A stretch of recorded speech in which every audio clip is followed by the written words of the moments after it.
अगर कीमोथेरेपी की बात करें तो कीमोथेरेपी हमारे डॉक्टर रीना और एक सिस्टर किरण, ये दोनों, डॉक्टर रीना की जो ट्रेनिंग हुई वो जुलाई 2024 में फरीदाबाद में 14 दिन की एक हॉस्पिटल में, और उसके बाद डिस्ट्रिक्ट हॉस्पिटल उज्जैन में एक हफ्ते की इनकी कीमोथेरेपी के लिए ट्रेनिंग इनको इम्पार्ट की गई। गवर्नमेंट ऑफ हिमाचल प्रदेश ने स्पेशली कुल्लू से इनका नाम रिकमेंड किया था और इनको भेजा। इसके साथ डॉक्टर, ये जो सिस्टर किरण है, स्टाफ नर्स है, इसको भी ट्रेनिंग दी गई। इसकी ट्रेनिंग उज्जैन में ही हुई। अगर बात करें डॉक्टर रीना की, तो फरीदाबाद में सिर्फ थ्योरेटिकल एस्पेक्ट इनकी ट्रेनिंग का था और उज्जैन में इनको प्रैक्टिकल ट्रेनिंग दी गई। उसके बाद हमें सरकार के आदेशानुसार 3 बेड आइडेंटिफाई करने थे। हमारे 3 बेड वो ट्रॉमा वार्ड में हमने शुरू किए थे, जिसमें कि जो आइडेंटिफाइड थे, जिनमें डे केयर कीमोथेरेपी इन पेशेंट्स को दी जानी थी और वो उस समय से दी जा रही है। बाकी अगर पेशेंट की बात करें, हमारे पास इस समय तक 25 पेशेंट को हैं जो डिफरेंट कैंसर से ग्रसित हैं, उनको कीमोथेरेपी दी जा चुकी है और दी जा रही है, क्योंकि इसके साइकिल्स में ये लगती है। ऐसा नहीं एक बार दी गई और दे दी और उसके बाद फिर एक नहीं दी जाएगी, क्योंकि साइकिल्स इसके चलते हैं, ये बार बार देनी पड़ती है।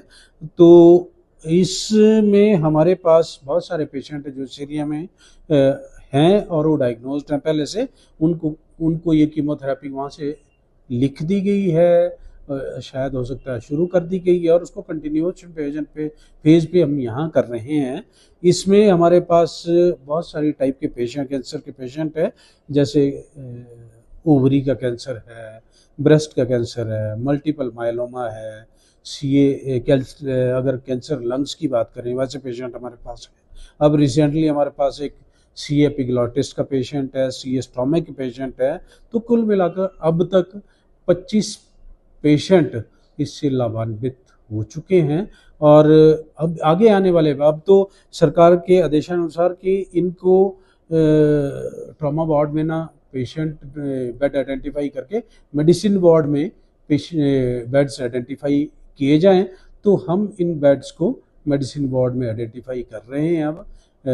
और वहाँ अब ये कीमोथेरेपी एक तो डॉक्टर रीना और ऊपर से मेडिकल स्पेशलिस्ट जो हमारे हैं, उनकी देखरेख में इनको दी जाएगी। मेरा नाम डॉक्टर रीमा है और मैं as a medical officer neuro clinic में बैठती हूँ। मेरा ओपीडी नंबर 108 है और यहाँ पे हम कैंसर स्क्रीनिंग और फिर जो हमें लगता है कि जिनकी स्क्रीनिंग पॉजिटिव है या जिनको लग रहा है कि किसी तरह का कोई कैंसर हो सकता है, उनको आगे फर्दर मेडिकल कॉलेज भेजते हैं फॉर फर्दर इन्वेस्टिगेशंस।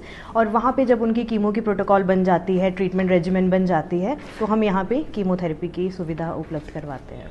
हमारे पास एट प्रेजेंट 10 to 15 कीमोथेरेपी के पेशेंट्स आ रहे हैं और कुल्लू में ज़्यादा मल्टीपल मायलोमा, जो कि एक तरह का ब्लड सेल्स का कैंसर है, और सीए ओवरी और सीए ब्रेस्ट, ये 3 चीज़ें हैं जो अभी ज़्यादा कैंसर हम देख रहे हैं पेशेंट्स में। स्क्रीनिंग इसीलिए हम यहाँ बैठे हैं कि लोगों को एक तो अवेयर करना है, किसी भी तरह का उनको एबनॉर्मल ग्रोथ अपनी बॉडी में लगती है, किसी तरह का कोई लंप है, कोई गांठ है, तो उनको डेफिनेटली हॉस्पिटल जितना जल्दी हो सके वो दिखानी चाहिए और उसका टेस्ट करवाना चाहिए कि वो किस तरह का लंप है। सीए ब्रेस्ट है, सीए ब्रेस्ट, अब जैसे पेशेंट्स अगर सीए का नाम सुनते हैं तो वो डर जाते हैं कि अब पता नहीं लास्ट स्टेज है या रिकवर होगा या टाइम बहुत कम है, तो ऐसा बिल्कुल नहीं है। अगर आपको लंप फील हो रहा है, सभी फीमेल्स को मैं ये बोलना चाहूँगी, तो वो तुरंत हॉस्पिटल आके दिखाइए। हम इन्वेस्टिगेट करेंगे, टेस्ट इनके करवाएंगे और अगर लगेगा कि ये सीए वाली ग्रोथ है तो आगे रेफ़र करके टाइमली उनका ऑपरेट और कीमोथेरेपी शुरू हो जाएगी, जिससे उनके मतलब सर्वाइवल रेट बहुत ज़्यादा है। मतलब जिनका उनका एक नॉर्मल लाइफ स्पैन होता है वो उतना ही अपना लाइफ जो है वो जिएंगे। ऐसा बिल्कुल नहीं है कि वो एंड स्टेज होता है या कैंसर हो गया है तो they will die in 6 months और लाइक दैट, ऐसा कुछ भी नहीं है। हमारे पास यहाँ ईडीएल की जो कीमोथेरेपी की मेडिसिन हैं वो हमने रिक्वायरमेंट दे दी है और ईडीएल में जो मैक्सिमम मेडिसिन हैं वही यूज़ में आती हैं। मतलब पेशेंट को ज़रूरत नहीं है बाहर से कोई मेडिसिन खरीदने की, 1 या 2 टैबलेट्स होंगी, वो भी बहुत जल्द, ऐसा बोला गया है कि ईडीएल में मतलब इंक्लूड कर दी जाएंगी। काफ़ी एक्सपेंसिव रहते हैं, बट गवर्नमेंट ने काफ़ी अच्छा इनिशिएट लिया है कि वो सभी इंजेक्शंस जो हैं वो ईडीएल में अवेलेबल है। मेरा नाम अनीता सूद, मैं अखाड़ा बाजार मेरा घर है, अखाड़ा से बिलोंग करती हूँ मैं। से मेरा तो ट्रीटमेंट वैसे पीजीआई में ही हुआ पूरा ना, तो यहाँ पर तो मैं इंजेक्शन लगवाने आती, 6 मंथ के बाद लगता है ना, वो इंजेक्शन लगवाने में यहाँ आती हूँ जी। अब ये था, पहले तो यहाँ ये सुविधा नहीं थी, अब यहाँ पर कीमो की सुविधा भी शुरू हो गई है, इंजेक्शन वगैरह भी हो गया है। पर अब मैं तो ये चाहती हूँ मेमोग्राफी यही मशीन आ जाए तो हमें चंडीगढ़ जाने की ज़रूरत ना पड़े। मेरा नाम उर्मिला है और मैं बुनतर से बिलोंग करती हूँ। मैं खुद कैंसर की पेशेंट थी। 2021 से मेरी ट्रीटमेंट चल रही थी शिमला से, और कोरोना करके हम लोग नहीं जा पाए।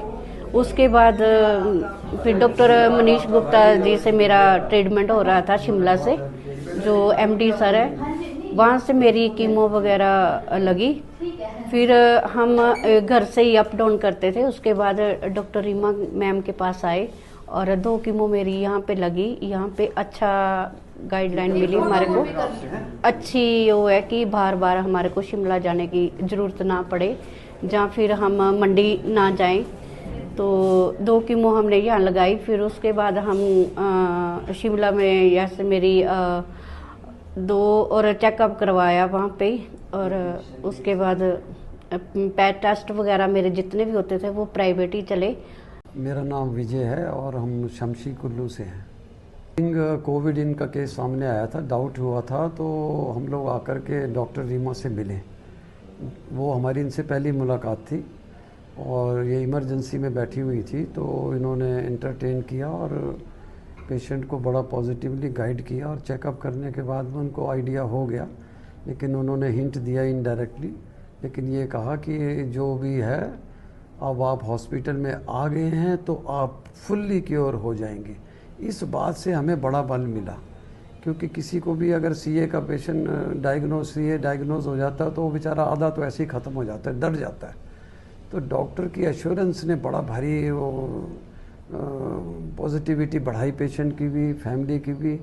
और इन्होंने जो बेसिक टेस्ट थे वो लिखे। यहाँ पर फैसिलिटी थी नहीं तो उसके लिए जाना पड़ा मंडी, कभी देहरादून, स्कैन नहीं हो सकता था। और उसके बाद में इनको आके सारी रिपोर्टें दिखाई तो इन्होंने ट्रीटमेंट वगैरह शुरू किया। और जो बेसिक ट्रीटमेंट होता है सीए का वो चला। कुछ कीमो यहाँ दी, कुछ बाहर दी, क्योंकि दवाइयाँ अवेलेबल नहीं थी यहाँ पर। इन्होंने काफ़ी, डॉक्टर रीमा ने ट्राई किया कि किसी केमिस्ट के थ्रू मंगवा ली जाए, लेकिन वो सफल नहीं हो सकी, नहीं मिली। मंडी को रेफ़र किया तो मंडी वालों ने भी कहा हमारे पास भी स्टॉक नहीं है, अपने पेशेंट्स के लिए नहीं है। Then we had to rush to Dehradun cancer research institute. तो वहाँ प्राइवेटली जो है वो सारा ट्रीटमेंट लिया और कुछ इंजेक्शन ले आए, कुछ इन्होंने यहाँ अवेलेबल करवाए। फिर बाद में डॉक्टर रीमा ने कोर्स ख़त्म होने के बाद में इम्यून थेरेपी चली, उसमें लगभग 19 ट्रांसटोजुमैब इंजेक्शन लगे। तो एक इंजेक्शन कहीं 50,000 का है, कहीं 60,000 का है, कहीं 40,000 का है, और 30,000 का देते थे कैंसर रिसर्च इंस्टीट्यूट वाले। और मार्केट में अगर आप पता करते हैं, दिल्ली में पता लगाया तो 60,000 का। अब बताइए पेशेंट क्या करेगा, कहाँ जाएगा, रोटी खाएगा या ये इतना महंगा इलाज करेगा। और वो 19 देने थे। एक बार कोर्स शुरू हुआ तो उसको रोक नहीं सकते हैं, otherwise cancer will bounce back.